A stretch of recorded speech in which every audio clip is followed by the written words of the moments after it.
Hey, let's talk about this really cool figure from Marx Toys from the late 1950s, maybe even the early 1960s, though I think it's the late 1950s.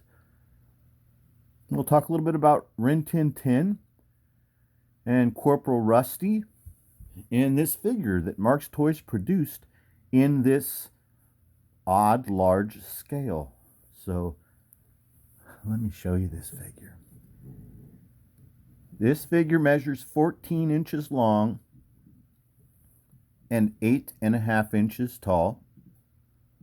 It's made of a hard plastic, and I don't know for sure, but this type of plastic that Marx chose on this horse, I think might have been close to the first time or the first time that they used this plastic on a horse in a larger scale, because this plastic I think is similar to what they would eventually end up using on the 12-inch scale Best of the West horses. So you'll find that it is similar, but not quite the same. And the same can be said for the Rusty figure. The Rusty figure seems to be similar to the same material that Marx would eventually end up making the 6-inch figures out of, like the Disney figures or the military figures. But it's not the same. Now, the soft accessories, be they a vinyl or a rubber, I'm not quite sure. I feel that they're a type of vinyl.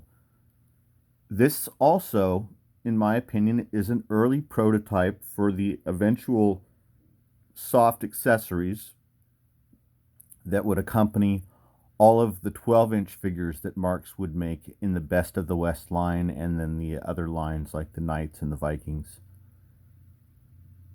So this figure that you see in front of you, in a way, in my opinion, is a sort of prototype.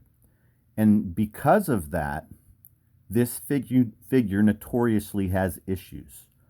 So there was a chemical reaction that took place between the hard plastic horse and the soft accessories. And you can see in certain areas where the soft accessories aren't completely adhered to the hard plastic, you can still see where they were. But then there are other areas, which is probably about 70% of the piece, is permanently melded together because of this chemical reaction that took place.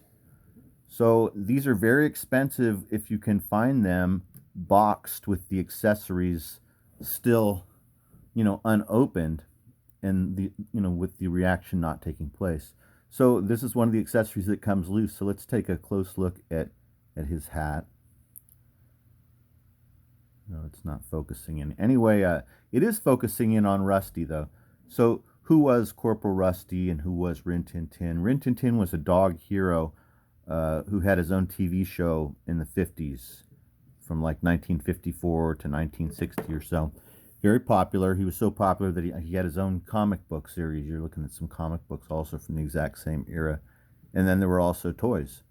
So this character was a boy, probably about 10 years old, named Rusty. He was an orphan boy that happened to be being raised by the U.S. cavalry members that were stationed at a place called Fort Apache. Imagine the luck that Louis Marx stepped into in that situation. So I think one of Louis Marx's biggest properties would be the Fort Apache carryall set. I had one, as well as like every third house on my block. So the show took place at Fort Apache. It generally involved this boy Rusty and this dog Rin Tin Tin, who really didn't belong to anyone. He was kind of similar to Lassie, but they would get into all kinds of adventures and misadventures. There would be like natural calamities and train robbers and Indian raids and all kinds of things. This particular issue right here on the far right is one of my favorites that I own, and the reason why I like this comic book so much, you guys, because on the back there's a stamp down here on the bottom, and it says Greyhound Post House, Broadway, and I think maybe Del Mar Street, St. Louis, Missouri. So I looked that up, and that's the address of the old Greyhound station in St. Louis. And the post house used to be a like 24-hour cafeteria that was attached to the Greyhound station. So let's look at let me check real quick the date on this comic. This is Rin Tin Tin and Rusty number 33 from February 1960. So the cool thing is that this was stamped as as the Greyhound Post House. So what that meant was when you walked into the restaurant, sitting there on a bench was a couple newspapers and some magazines and some comic books. And these weren't for sale. These were just for you to take to your table to read while you were having lunch or a cup of coffee. So this was one of those. It was stamped as the St. Louis Greyhound Post House. So I think that's really cool. It's got, some provenance to it, that's for sure. Who knows how many people read this Rin Tin Tin and Rusty comic. But back to the toy. So this toy is really cool, and despite the problems, that the chemical problems that this toy had, and the chemical problems obviously that my copy of this toy has. I mean, he looks like a teen Phantom of the Opera with his hat off, but I don't mind because he looks fine with his hat on, and everything else about this figure is so cool and amazing. Look at the sculpt on this horse. So one thing that I wonder about this, and that I'm sorry that they didn't do, is that Marx would not go on to making a large 12-inch scale horse in such a dynamic pose as this. And it might have been, a QC issue. Like this is already a pretty fragile piece. All right, I mean, you can see this thing. It's oops, one of his stirrups fell off. These are loose as well. So I'm not sure if they could pull it off in a larger scale, but like the horse that was named Comanche, it was fully articulated, and you could probably pull off a pose similar to this with Comanche. I don't actually have that horse on hand, but I used to have it as a kid.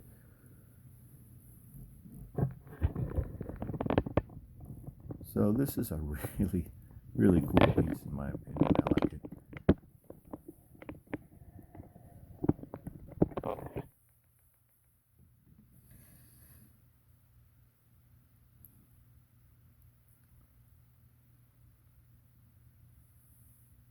I've got him with this riding crop in his hand. These are hard plastic and they're broken, but they will hang on there. He's missing the knife out of his scabbard back there. He's got the canteen, but it's like fused permanently. He's fused permanently to the saddle, and the saddle is fused permanently to the horse.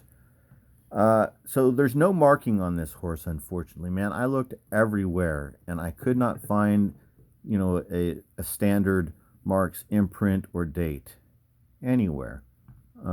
This is kind of a cool thing about this figure. You can kind of tip him back and he'll stand. I mean, isn't that a nice looking figure? So, like I said, it's good size, man. Look how big it is.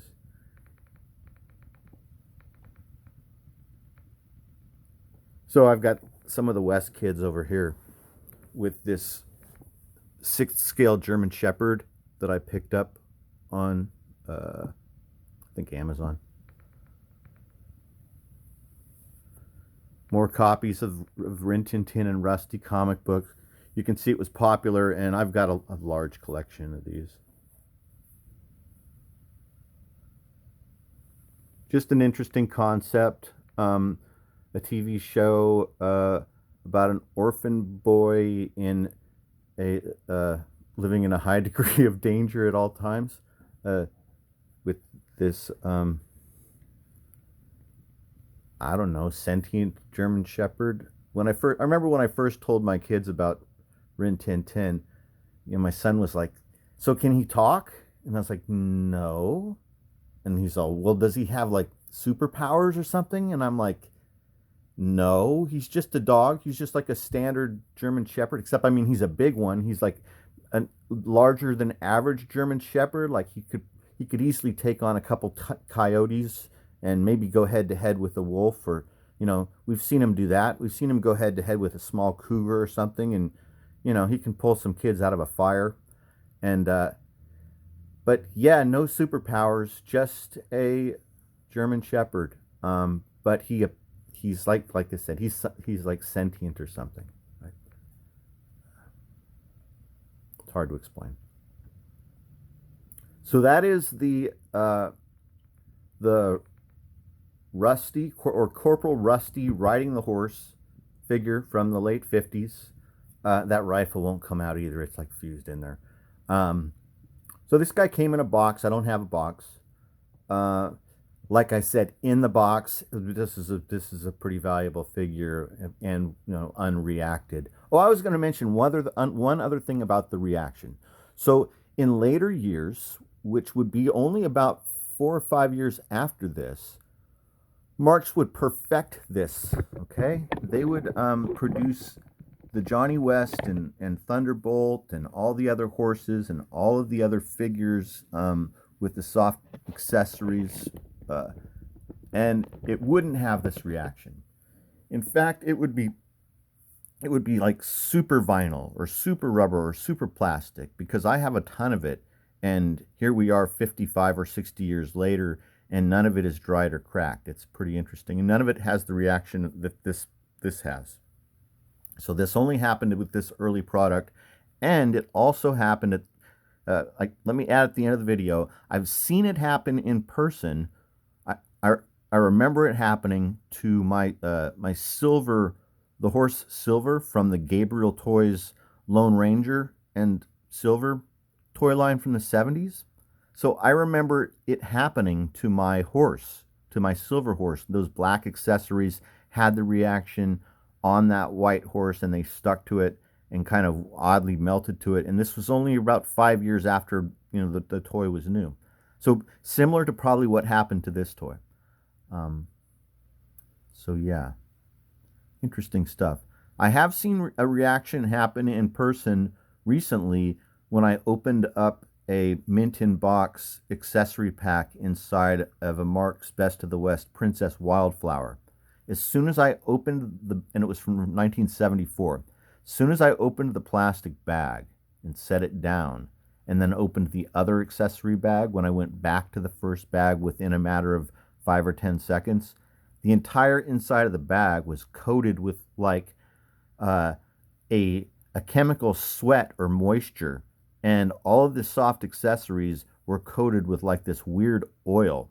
It was very strange. I didn't even want to put it up to my face to smell it or anything, so I just immediately took it to the sink and rinsed all the accessories off. It was very interesting and strange. So there are there is alchemy at play. Um, I hope you enjoyed the video.